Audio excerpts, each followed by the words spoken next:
It's like a delay or something like that.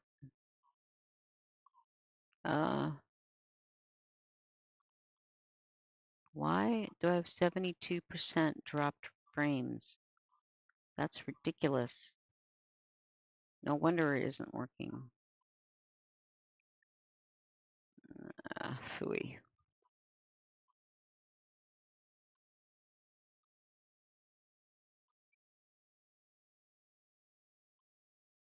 Hmm.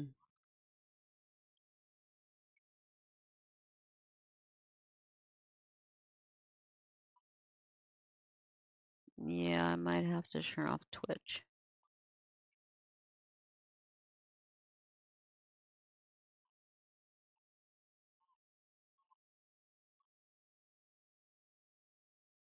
I'm turning off everything else, though.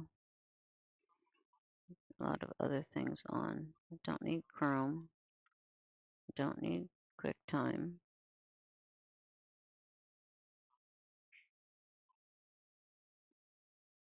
Don't need Mail. Actually, I do need Chrome. Shoot.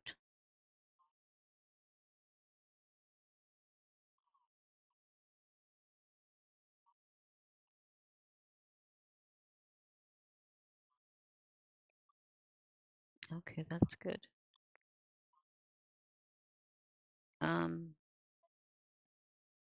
If I don't open Google, I can't follow the chats. So you guys have to use Discord if you want.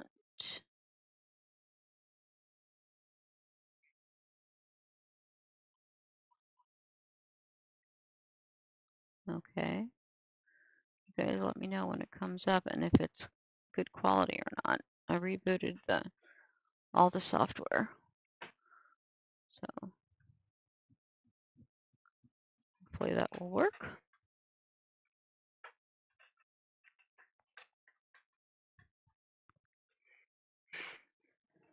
I can hear somebody in the background. That must be Cheryl. Okay.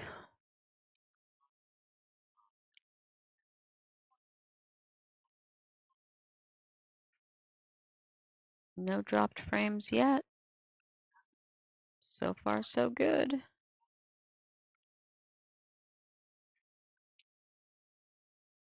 It's hard for me to see with my computer set the way I've got it. I can't see where my Chrome is. There it is.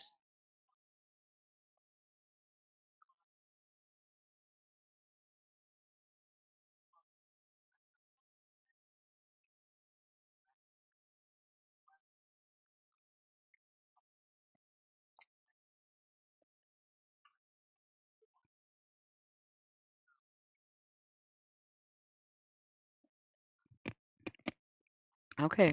Am I online, guys?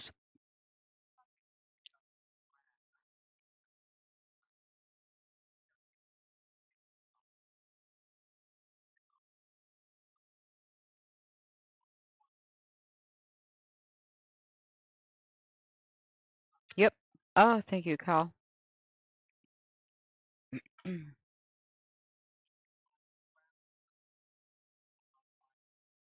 You can try. You could try YouTube or Twitch and see if that works better.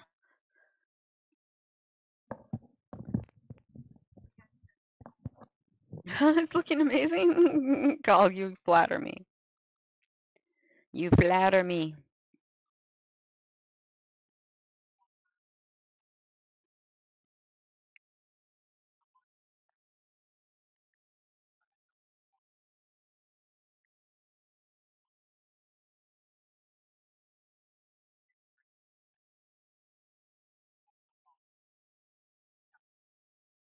We're going?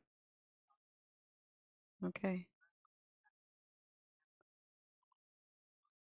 Yeah, because Picardo says I'm offline. I don't know why.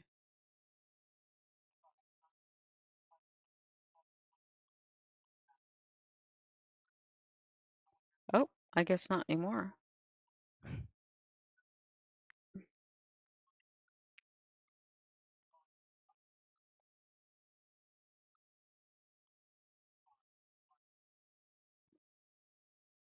So you should mute your streaming service so that it doesn't come through on the Discord. So you don't hear me twice.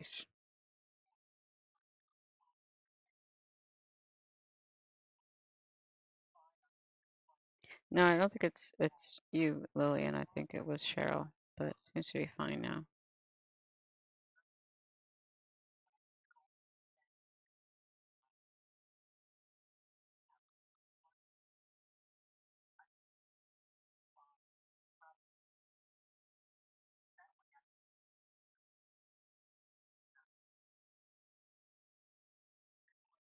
So is YouTube, of all the ones on that I'm streaming on call, which one's the best? Is YouTube the best?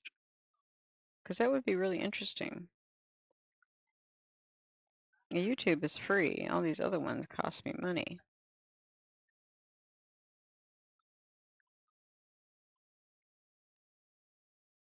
Oh, Twitch is super. YouTube not so much. Okay.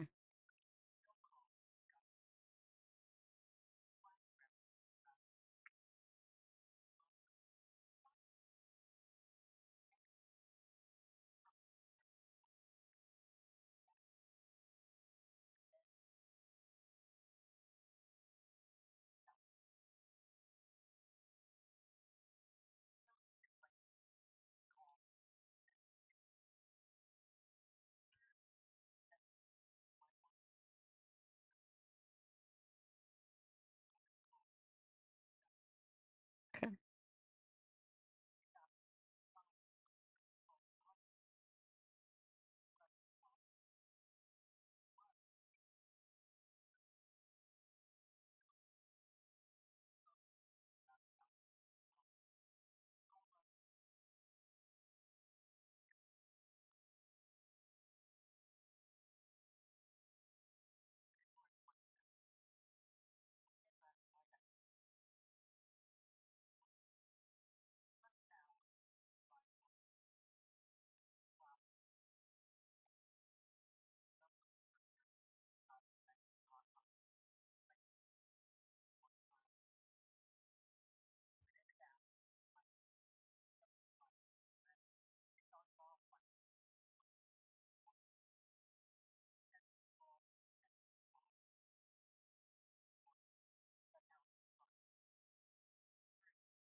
The only problem with Twitch is that I can't do nudes.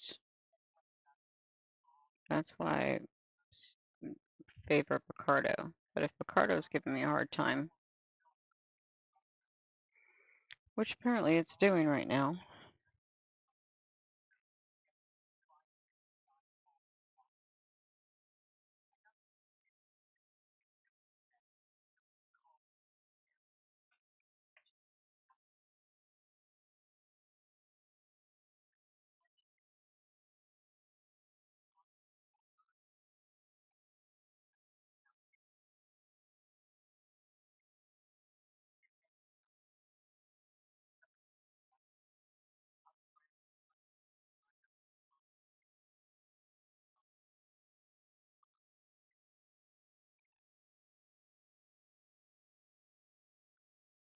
Yeah, I don't know why.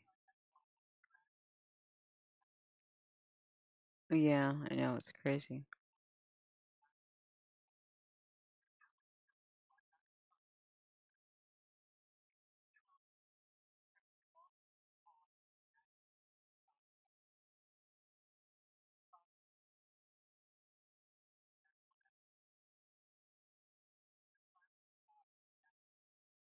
Hmm.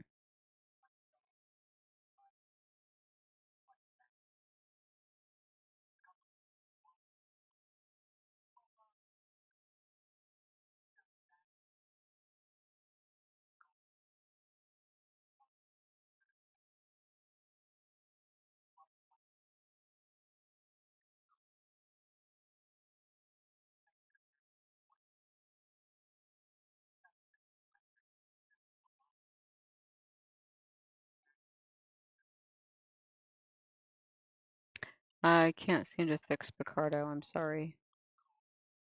If anybody's trying to use that, I don't know what's going on.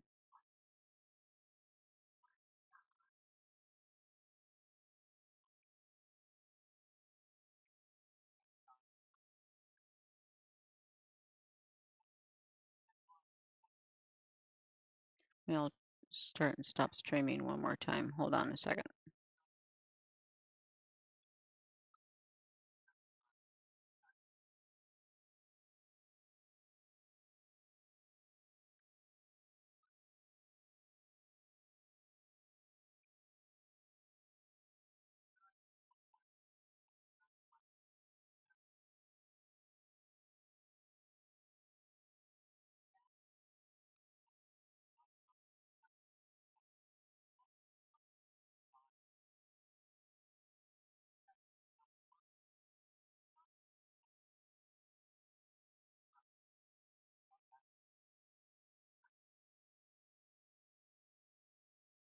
Hmm.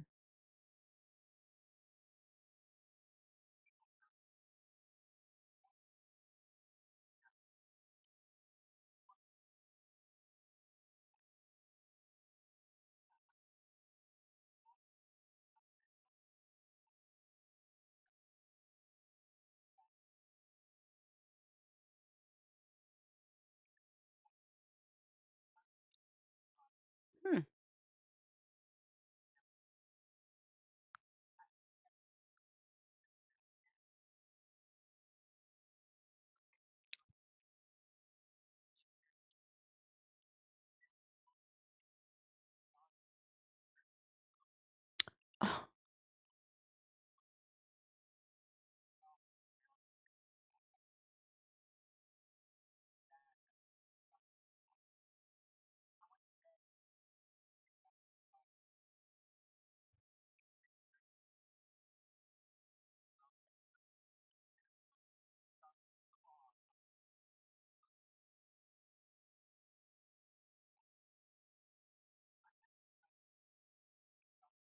Okay, I'm going to restart it one more time because for some reason I can't get Picardo to work, but I'm going to try one more time and then I'm going to give up.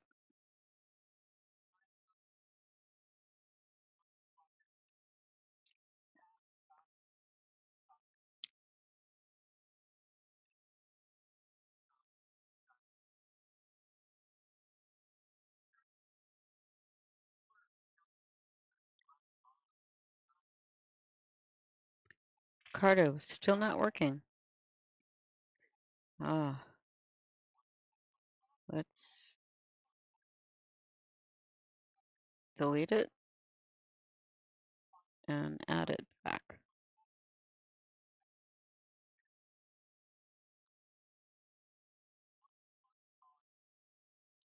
Poetry night tonight. Yeah, it could be just poetry night tonight.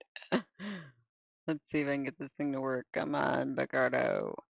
Don't make. Ooh, maybe Picardo's offline. Hmm.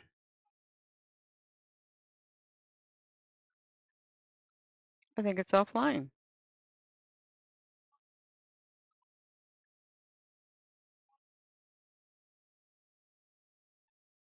There's a million things I could do. I could go on Ustream. Wine. I could go on Live In-House, Stream.me, Chew.tv. But I pay for Picardo. I would expect it to be available to me, you know? That's annoying because I pay for it. Oh,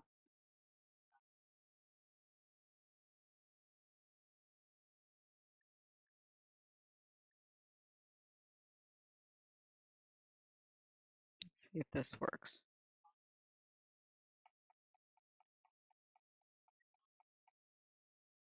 Okay, I have to restart my broadcasting software one more time. Sorry, guys. Yeah, on YouTube. Let's see how it goes.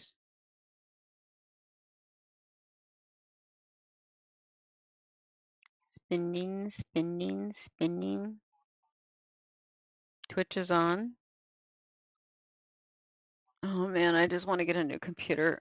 Maybe I need to do a GoFundMe.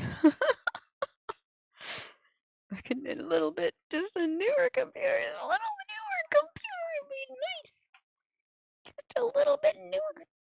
I have a 2012 Mac. Hmm. Oh, Picardo's up. Picardo should be up now. And YouTube is still trying to be. It's a little blurry. Mm. Oh, that's interesting. No, maybe Picardo's having a hard time. It's not that big of a deal. I don't have to use Picardo. I only use it because I favor it because they're not uptight about the human figure, you know. Yeah, they don't like nudes. You violence and gore as much as you like, because they do gaming on Twitch, but they don't like. Hmm.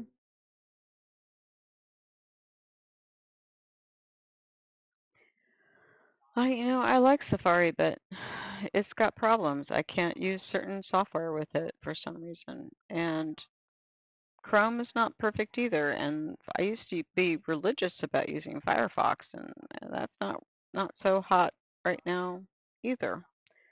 So, I guess it's the battle of the browsers or some such nonsense.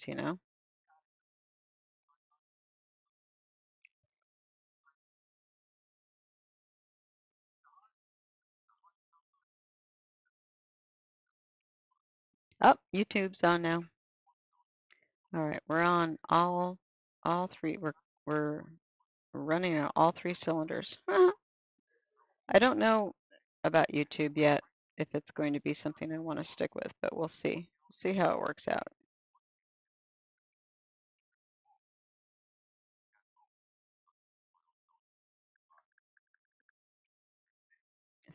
I feel guilty that I'm got this tilted down because you guys are not seeing it at the right angle.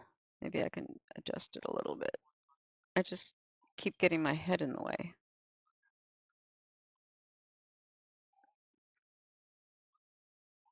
It's a little better, not brilliant. You see how it's angling down? It's yeah, it shouldn't do that. Poetry night.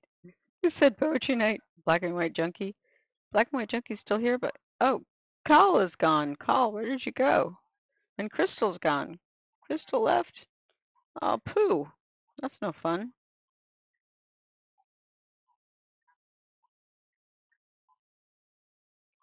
So this is a little difficult because of the flat front lighting. That makes it much more challenging. But what I do like about this pose is being able to do these crazy overlaps.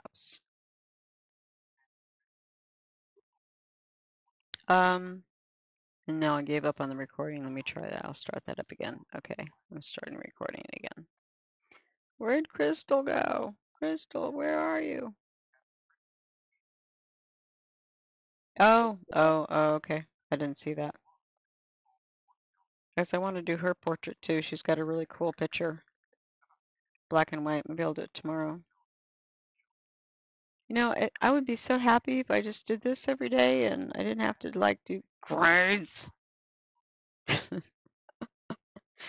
hate grades. I know it's horrible. I'm gonna get fired, and then what am I gonna do? I'm gonna get fired. It sucks. But if I could just make money just drawing every day, just for fun, I would teach anybody who wanted to come along. I just need a revenue stream. It's yeah, I've got Patreon and I just haven't set it up. I mean, I've got it, but I haven't really set it up, and I really need to do that because I could offer, like free drawings and, things because you got to offer your patrons something. I do have Ko-fi.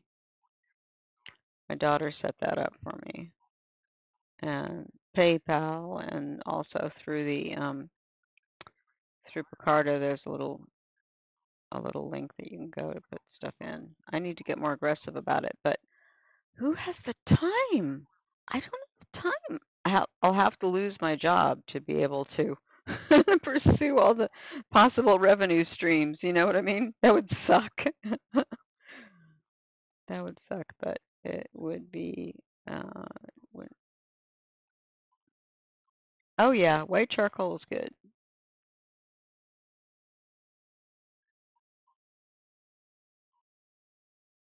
Yep. Two B, 4B, 6B. Yeah, yeah, and then white. That's good, and a little kneaded eraser. Are you serious? Oh, you got to get a kneaded eraser. Oh, yeah, that's what it is. It's like this silly putty, exactly. But it pulls the charcoal out. Yep.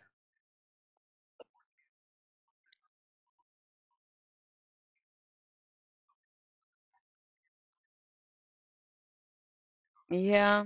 Yeah. Well, I would like to change that problem. I think that that is endemic in our society. We have the tools, but we don't know how to use them. I want to do some kind of seminar. I'm going to try to do it through work, through school, um, where I do like, you heard me tell the story about the ham, right? It, did the story about the ham was that, oh, I I always cut the ends off the ham when I cook it. And why do you do that? Well, it's because my mother. That's always what my mother did. So I go ask my mother, why did you cut the ends off the ham when you cook it? And she said, well, I don't know. That's always what my mother did. So we went to talk to grandmother, and she said, that's what my mother always did. And we go to great grandma, and she said, why do you cut the ends off the ham? And she says, because my pan was too small. So it's like that is so typical of how a lot of things happen. They don't know why. Why do you do it that way? Because, well, because it was a compensation for something that, and I found, especially after doing that one demo with on pixel density, on DPI and stuff like that, um, which I did post, and I think I made it public even. People don't understand why. Okay, so if you go to Photoshop and you click on the color palette thing chooser, and it pops up and it gives you like 00FDA53, and you're like, what the frick is that? Hexadecimal.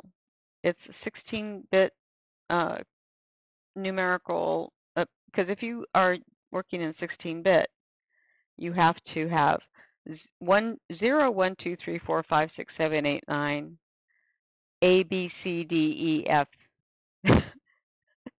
because you have more numbers than a 10. You can't just then you have a 10, then you have 1 0.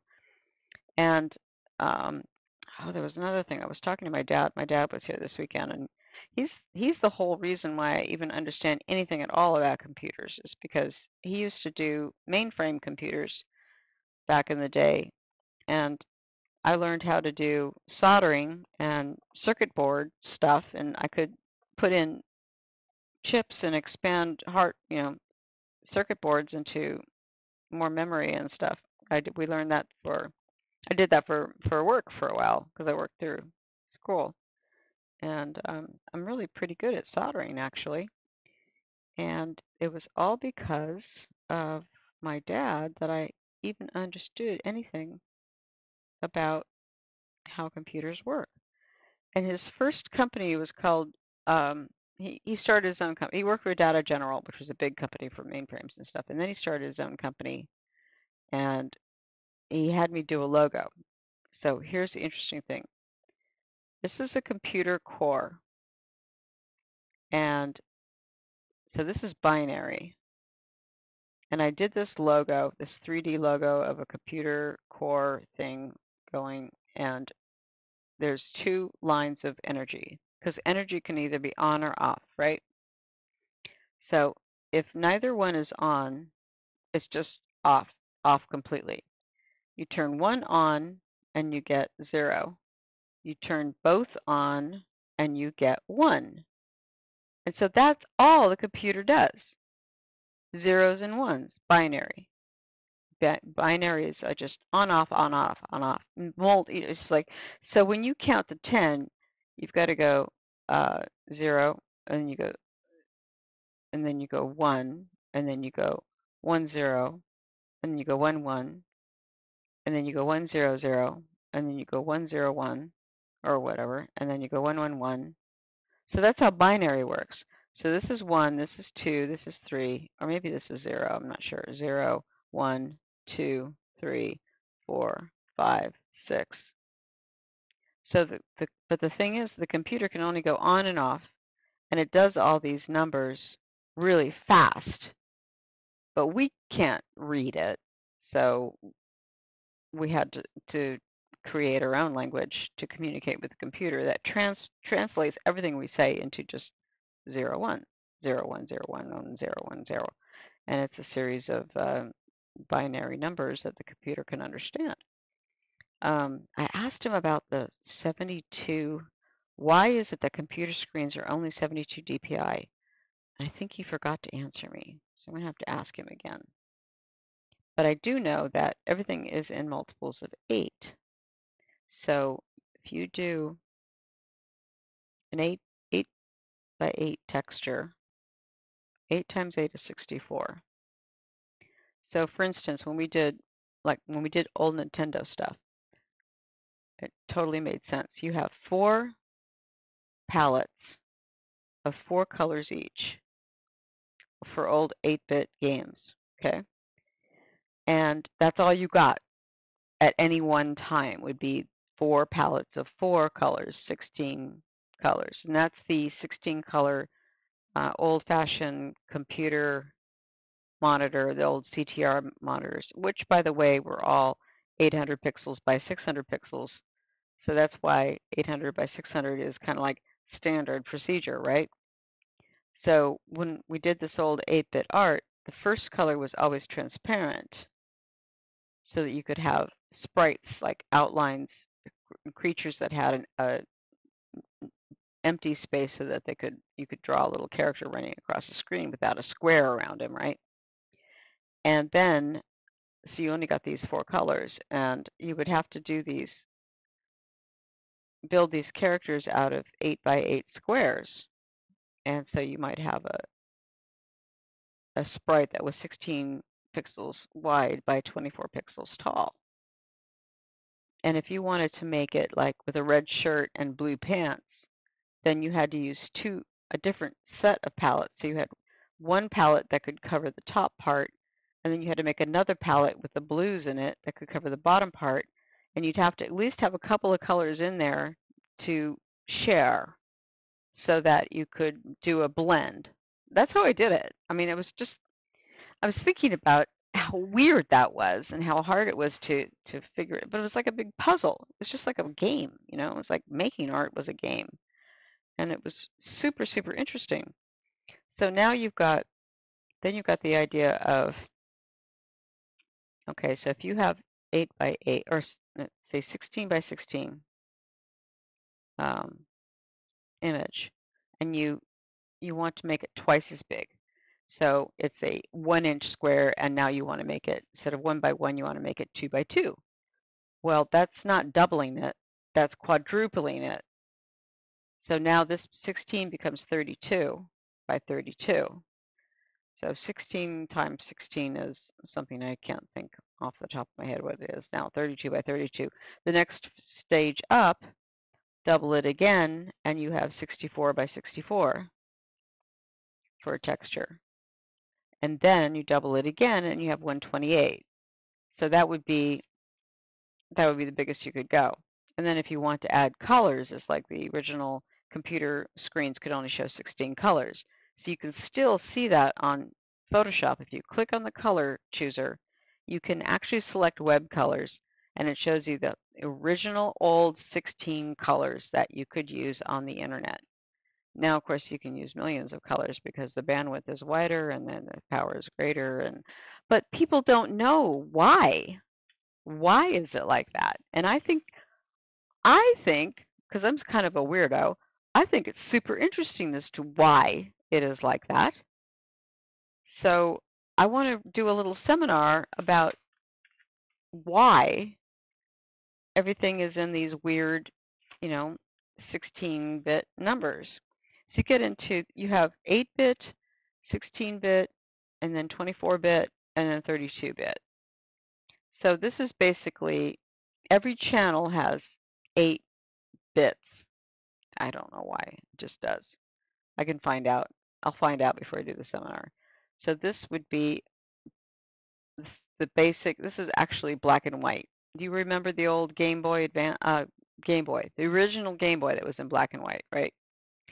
So you have one. So 8-bit would be like 8 shades of gray. You have a value of gray, only black and white, different shades of gray. 16, you get 16 colors instead. So then you get, the basic colors. And then the 24-bit, you get thousands of colors. I could be wrong. I could be totally like missing the point on this, but I'm working on it. And then 32-bit means you have 3 channels of 8 bits. So you get a whole red, a whole green, a whole blue, and then you get 1 channel of alpha. And that essentially means that you can now have anti-aliasing around your figures or your characters or your letters or whatever, because the alpha channel does 8 bits of value or 8 scale of value. It can carry the value, so you can actually make an outline like a GIF or a ping. It has a transparency, but you only do transparency in 32-bit. You can't do transparency in the other versions. Anyway, I can't believe I had to work with that stuff as an artist. No wonder only technical people went into games at first, right? Because it was just crazy, nuts, weird. So having the one fellow ask me about DPI, DPI could be used for printing purposes, dots per inch. And you don't want to print anything less. Pardon? Oh, well, CMYK and RGB, 2 different things. You want to hear that? I'm going to explain that. Okay, so RGB is light. CMYK is print. And RYB is pigment. So 4-color printing, or CMYK, is what the 4-color press uses to print realistic looking colors. And they do it you have a channel of cyan, which prints X, this much cyan. You have a channel of magenta, which is like pink. You print that. Then you have a channel of yellow, and so this is the yellow. And then you have a channel of black. And those together will give you the illusion of full spectrum color. So that's CYMK. So when you're doing 4-color printing press, you have to have 4 plates. Each plate, each channel, you look on your Photoshop, you have channels, and there's 4 channels. Each channel has these colors. With RGB, you get 1 channel of red, 1 channel of green, 1 channel of blue, and then a channel of alpha instead of black. And the amount of color that you add, like you could have 55 red, you could have 70 green, you could have 120 blue, and you would get a certain color. And I don't know off the top of my head what it is. And the alpha channel would give you a border, an outline, a way to mask it off. So every color is decided by red, green, blue, which is light. So here's the thing about that. Light is additive. Pigment is subtractive. Print is an imitation of pigment. Okay, so when you add red, green, and blue together in light, what do you get? You get white. When you add red, green, yellow, and blue together in pigment or in paint, what do you get? Black, or kind of an icky gray, dirty gray sort of thing. So the really interesting thing about primary colors as opposed to light colors is that what you see is the light is emitting on the wavelength to your eyes from whatever light emitting object you're using. So the pigment is actually, each of these absorbs the light waves, and the light waves that reflect are the ones that you're seeing. So in that regard, if you think about an apple that's red and the light is hitting the apple and bouncing back off to your eyes, all you're seeing is the red light waves because the object does not absorb the red. It absorbs the yellow and absorbs the blue, but it reflects the red. So in actuality, that object is everything but red because red would absorb the light and it would not reflect as red. Isn't that crazy? I just think it's so interesting. Okay, probably too much information. But I would like to do a talk on that because I find that being able to understand that as an artist, the difference between light emitting and light reflecting, is really critical. So in light reflecting, you can mix your paints. Red and yellow make orange. Yellow and blue make green. You mix light. If you're a lighting technician, if you're doing theater or you're doing movies or you're doing games, you mix red and blue together, you get magenta, hot pink, I think. I could be wrong. I always get them mixed up. That's why I use Photoshop and I just use the sliders. And then I can find out exactly what color it is. But I also know that it's, number, comma, number, comma, number, and that would describe the number of the size of the red. And then you can give it a hexadecimal number that will put it on display. All right, I got to finish this portrait. Quit fooling around. It's already like 11 o'clock. I'll do Cheryl's portrait tomorrow. I mean, not Cheryl. I mean, Crystal's portrait tomorrow. So let's put in some shadows. I get too much into the tech. I'm really interested in the technology of it, even though I'm really more interested in the way things look. But I'm super fascinated by the way you can make things look like a certain way, manipulating that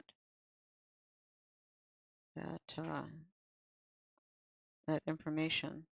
I want to read Newton's book on color. Isaac Newton did a whole treatise on color theory. What? Yeah, I'm interested. I would be interested to see what that's about because I wonder if that's going to be, if they're going to talk about the difference between pigment and light emitting and light reflecting. I would be interested to know if that's involved. Yeah, it'll be interesting. I think people are afraid of science, and they shouldn't be because it's so practical. Once you understand how something works, that's why when I teach Photoshop, I always like to say, you know why it happens when you do this? If you know why you get this effect when you do this one thing, then you have the power to create that effect anywhere you want to. you know? And I think that's super. Yes, kneaded eraser because, okay, so here's the thing with paper. If you're using good paper, the paper has a texture, right? And you're drawing on the texture with your pencil or your graphite or whatever across the top of this texture. So it's knocking off little bits of material into the little crevices. If you're doing it with a light touch, I always say feel like you're stroking, pretend you're stroking a kitten, make it really gentle and light. Because if you push too hard, what you end up doing is flattening out the little wave here, and the if it's graphite or charcoal, it ends up not only gouging the paper but also making especially with graphite, they're flakes and they lock together and they make this really shiny surface, right? And no matter how hard you erase it, you'll never get it up. But if you do it with just the little, and without damaging the paper, then you can lift that stuff out of the holes without leaving a mark behind, you see? So think of stroking a kitten and work on, try to hold the pencil a little bit on the side. I did notice that you tend to do this. I don't know, I haven't seen you draw. I mean, you can show me, but I think you tend to push and gouge. So try doing this and try building up your texture like this with little circular movements. Try to not allow any pencil line to really show when you do your scale. Just try it. I think I remember you did all the different pencils, charcoal pencils, and all the different graphite pencils on the same scale. That really, yeah, that really, you don't, yeah, you don't want to do that. Of course, they're dark, but the harder the pencil, you have 2B, 4B, 6B. 2B is the hardest, 4B middle, 6B is harder than that. But you could do a whole scale with just one piece of charcoal if you are careful to just just treat it ever so gentle and just slowly just make it. You can do this in front of the TV or talking to somebody. You don't have to think about it. The next square you're going to do, you do this, but instead of going over it once, maybe you go over it twice, maybe you go over it 3 times. I'm not pushing any harder at all. I'm just layering it on more. And then the next one over, instead of going over it 4 or 5 times, I might go over it 6 times. And so once you get to the point where you can't really go over it anymore to make it darker without pressing and destroying the texture, well, then you move up to the next level of charcoal, and that would be, hey, shh. I know, it smells like a skunk. I don't know if there's a skunk or somebody smoking pot outside. Then you can switch up to compressed charcoal, which is a lot more robust. See, now I've got 4 levels of value, but I did not damage the paper. So I can still take my kneaded eraser and pull out the value without leaving a mark. See? That's what you want to get. And then the same way the other direction. I'm on toned paper, so I would leave the middle piece empty and then start lightening it. So we go light and then we go lighter with more, layer it on a couple times more. This is like a little bit light there, and then go in with the pastel or the compressed white charcoal, and then you get a really solid white. So there's my gradient. Well, I screwed up my gradient by removing the middle bit here, but I can add that back in. So just have to go over it a few times like so. And then this is go over it a few more times. But I'm still being gentle with the paper. Now, there does come a point where you want to damage the paper because you want a certain effect. But you better be darn sure that's what you want before you do it, because there's no going back, right? Which is an interesting idea about art in general. With digital art, you can always undo, and you can always make a copy and do something different, or you can put on an adjustment layer. So one of the great things about Photoshop is you can do this non-destructive editing, right? Where you can do all kinds of stuff to the image without ever touching the original image.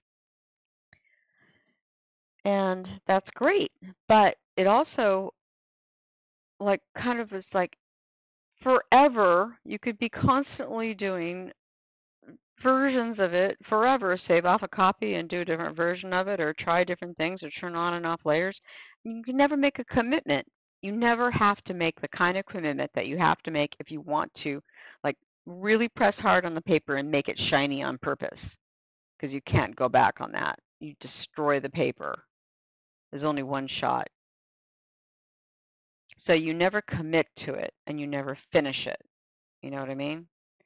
You want to make it so that that can cripple. I think that cripples people as artists. I found that I trained as a traditional artist, and then I was doing video games for a while, and then I went back to working on traditional material, and I did this drawing, this really nice drawing of a figure a woman modeled for me, and I hadn't done anything with the foreground, and I didn't know whether I should fill it in with a value or leave it white. There was no, I had to choose. I had to make a commitment and deal with it, whatever it was. If it didn't work out, either make it work a different way, by trying something totally different, or by throwing it out and starting over again. Sometimes you have to cut your losses and run, you know, and that's perfectly acceptable. But it's a risk you have to take because but it allows you to make a decision and actually deal with the consequences, which I think is really important for an artist and artistic development. Otherwise, you're making endless versions that go nowhere and end up being nothing. You know what I mean? That's a big difference between, I think, art, visual art, and music. Because with music, you can write a song, but you can always change it the next time you play it to be different. Although if you record it, then you're setting it in stone, and it is what it is. But anyone could reinterpret it because it's a performance and it's time-based. It's not static, whereas visual art is static unless it's a movie. But then, even then, you could explore that in 100 different ways and come up with different answers every time. It's super fascinating, don't you think? Yeah. It opens up a whole other realm of thought that I think people overlook nowadays because it's so easy to just make a copy and do something different. This is why I really feel that traditional art will always be important, because I'm doing this drawing and there'll only be one of these. I mean, I can scan it, I can post it, I can print it, I can do all kinds of things, but there'll only be one original. There'll be millions and millions of copies, but only one original. You never get only one original with a digital work. Although I've had people say, well, I sell my digital work and I promise to destroy the file after I've sent them yeah, well, somebody posts it, you download it, you can use it again, you can manipulate it in another way. So it's not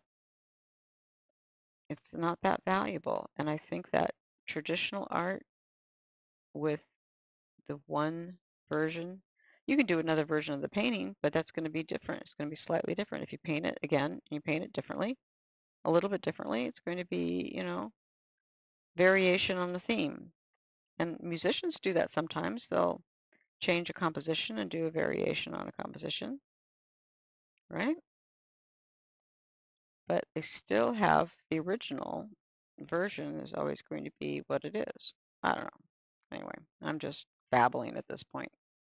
But I think it's a fascinating idea, and I really get interested in the deeper concepts of that.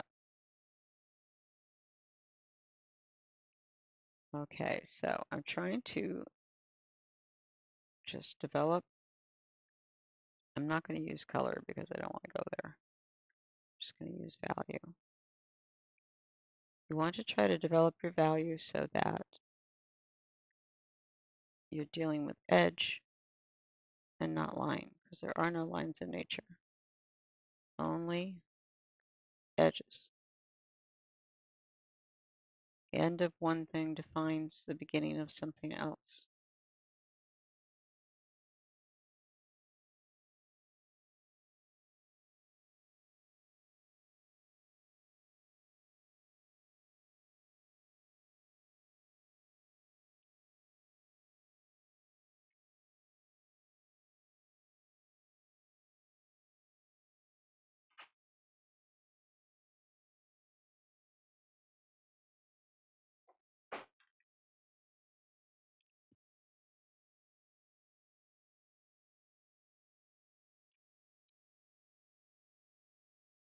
I love drawing on the tone paper because I like being able to go a highlight and depth with its darkness and highlight at the same time.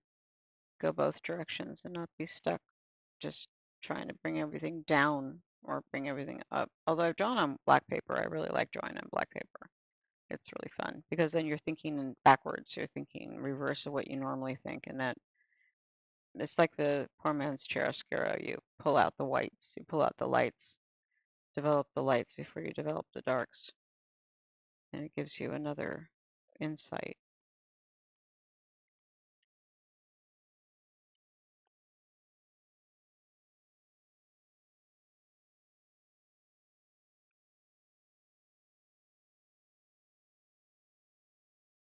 The the blending tools. This one I'm not going to. I'm going to let the stroke of the pencil define the value. When I'm doing something that's highly polished, then I'll use the chamois. So, like if I wanted to make this like pitch black, really deep, deep black, I would definitely rub it in, put a lot of charcoal, a lot of compressed charcoal on it, and rub it in, make it really, really dark. But then I would have to smooth in everything else, and it would be more like a pastel painting rather than a charcoal drawing. So you have to make your choice about what kind of result you really want to have. Do you want to have a pastel painting or an imitation of a painting or even a painting?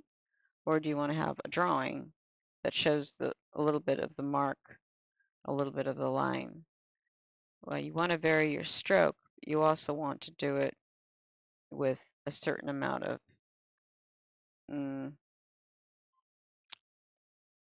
what am I trying to think of the word?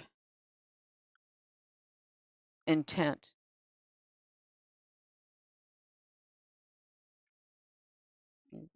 You want to have an intent. You want to know and do things on purpose. You don't want to just do them because you can't help it. You know what I mean? You want to make the decision. You want to be the creative force, not just part of the flotsam and jetsam, and just buffeted about by the wind. You want to be in charge of the ship, right? You want to steer the ship on the sea of creativity. And yeah, you're going to have to deal with the waves and the wind and the vagrancies of the environment or whatever, but still you make the decisions. And if you know how the waves are going to go, or you know what properties the waves have, then you can work with it to then get where you want to go. But if you have no idea how the currents work or how to tack, I don't know how to tack, but I know that it can be done. You know, where you move the sail a certain way to go into the wind instead of it just pushing you along. If you understand it, then you can use it and get to where you want to go. So I think understanding what you're doing is 90% of your ability to be creative. You know what I mean? I don't know. I like thinking about this stuff. I like talking about this stuff. It makes me excited. Makes me feel more, I don't know. It's like stuff I've always thought about but didn't really get a chance to talk much about. People don't normally talk about it because I don't know, they're scared of it or hmm? Shy.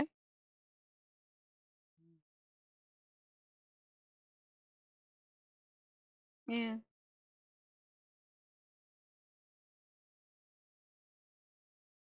Oh, well, that's really cool. So you've had a really good experience with the whole company as a whole.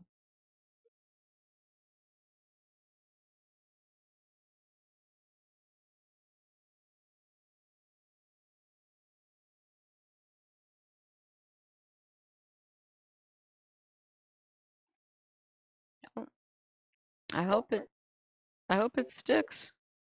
I really do, because I much prefer working for a nonprofit organization, one that is more interested in education than in money.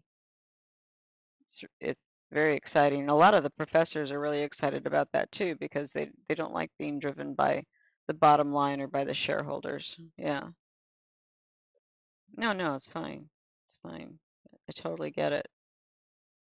That's exciting because we don't really get to on us us people out here in the trenches. We don't really hear much about what's going on on that side of the world. Yeah. Hmm.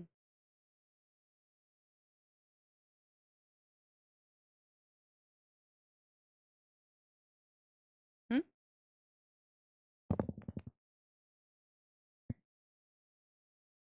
We're out of wet food. Yeah. No, not too. Okay, so I'm gonna have to go feed my cats, but I think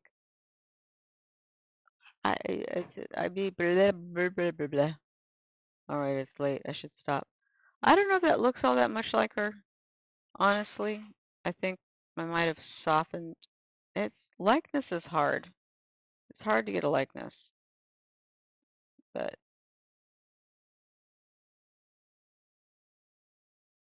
let me flatten it out, and then maybe it won't look so weird on the screen.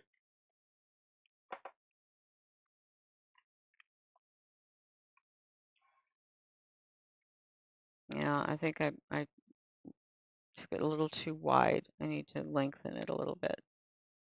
It's so so subtle likeness.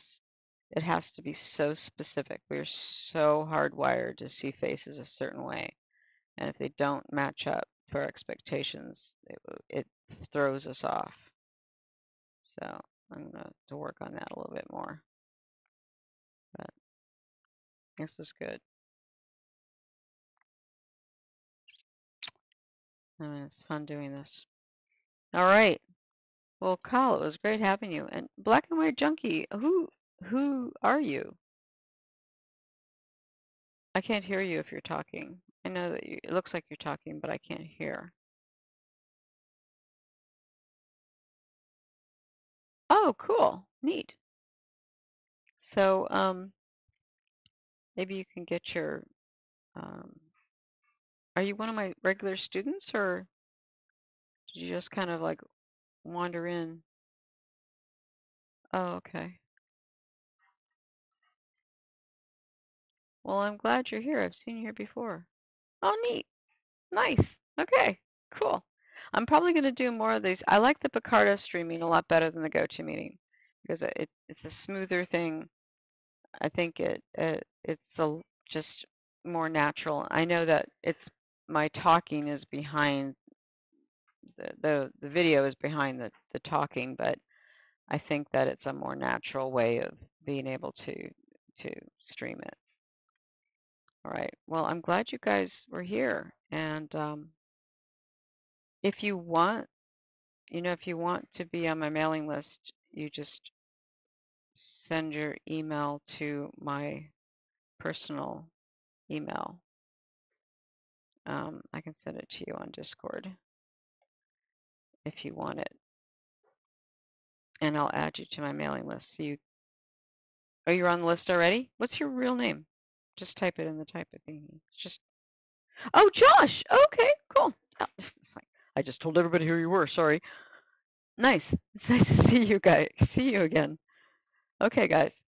Thanks for hanging out with me for so long, and I will see you Tuesday night.